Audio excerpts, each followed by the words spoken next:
तो देखा जाए कि ये गॉस का प्रमेय है क्या। ये गॉस का प्रमेय वैद्युत फ्लक्स से रिलेटेड है।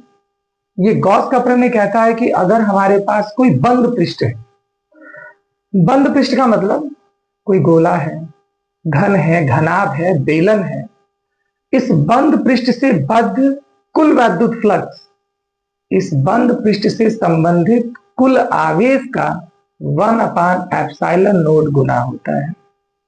1/ε0 गुना होने का मतलब, जैसे हम कहें कि हमारा वैद्युत फ्लक्स आवेश का 2 गुना है, हम कितने से गुणा करेंगे? 2 से। अगर कहे कि 3 गुना है, हम कितने से गुणा करेंगे? 3 से। लेकिन हमसे कह रहा है कि ये कितने गुना है? 1/ε0 गुना है। मतलब हमारा वैद्युत फ्लक्स फाई ई बराबर 1/ε0 इंटू क्यू, या गुणा कर दे तो फाई ई बराबर Q/ε0। ये मिलेगा हमें गॉस के प्रमेय। हमने बात की है बंद पृष्ठ की, और अभी हमने बताया है कि बंद पृष्ठ के लिए हमारे फाई ई का मान है क्लोज इंटीग्रल ई डॉट डी ए। यहां हमने कहा कि फाई ई का मान है Q/ε0, और ये कह रहा है कि फाई ई बराबर क्लोज इंटीग्रल ई डॉट डी ए। मतलब मिलता क्या है? फाई ई बराबर Q/ε0 और ये बराबर है इंटीग्रल ई डॉट डी ए की। यही हमारा गॉस का प्रमेय है।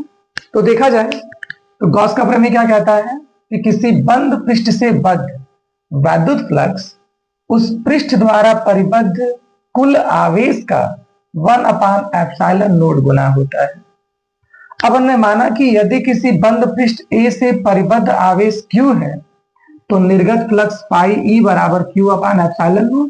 अभी हमने कहा भी कि अगर ये 1/ε0 गुना है तो फाई ई बराबर क्या मिलेगा? Q/ε0। और हम जानते हैं कि बंद पृष्ठ से बद्ध वैद्युत फ्लक्स फाई ई बराबर क्लोज इंटीग्रल ई डॉट डी ए। तो मिलता है फाई ई बराबर क्लोज इंटीग्रल ई डॉट डी ए बराबर Q/ε0। और यही हमारा गॉस का प्रमेय है। तो चलिए अब हम इस गॉस के प्रमेय को सिद्ध करते हैं।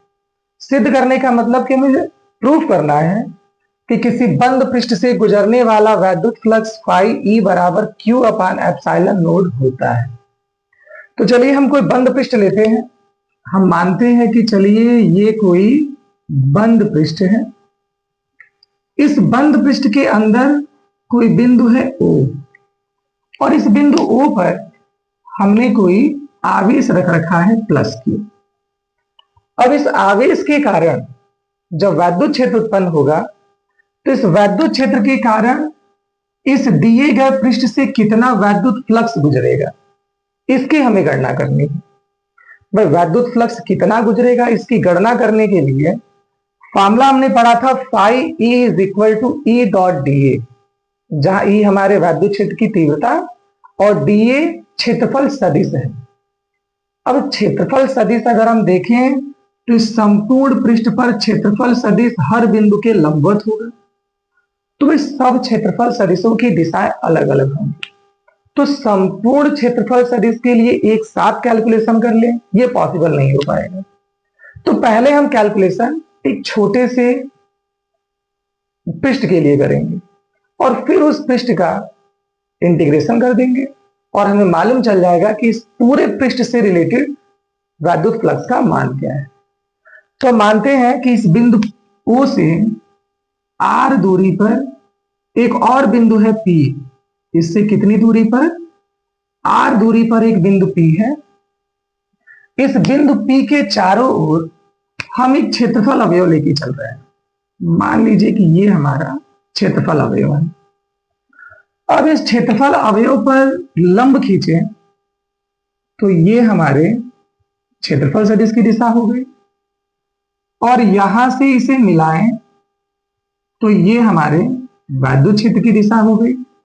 दोनों के बीच कुछ कोण बनेगा थीटा, दोनों के बीच कुछ कोण बनेगा थीटा, और ये क्षेत्रफल सदिश इस बिंदु पर कुछ घन कोण भी निर्मित करेगा। ये घन कोण हमने मान लिया डी ओमेगा। घन कोण हमने क्या मान लिया? D omega. सबसे पहले हम इस क्षेत्रफल अवयव से गुजरने वाले विद्युत फ्लक्स की गणना करेंगे। तो भाई किसी भी फिजिक्स की प्रूविंग में उसकी भाषा बड़ी मायने रखती है। हम इस सटीकता से इस दिए गए प्रश्न का जवाब देना होता है। तो जो चीजें हमने यहां पर दर्शाई हैं उन चीजों को हमें अपनी भाषा में लिख देना है। तो हम लिखें तो मानते हैं कि माना एक बंद पृष्ठ कैपिटल ए के भीतर किसी बिंदु O पर एक आवेश प्लस Q स्थित है। इससे स्मॉल r दूरी पर एक बिंदु P है जिसके परितः एक सूक्ष्म क्षेत्रफल अवयव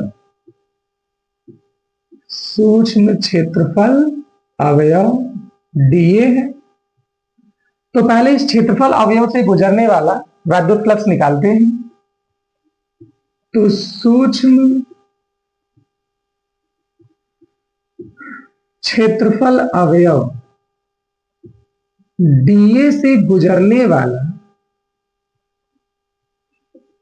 विद्युत फ्लक्स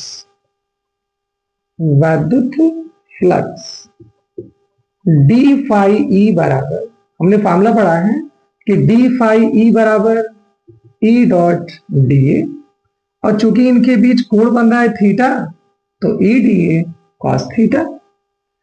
हमने विद्युत क्षेत्र की तीव्रता का भी फॉर्मूला पढ़ा है E बराबर 1/4 पाई epsilon not Q upon R square.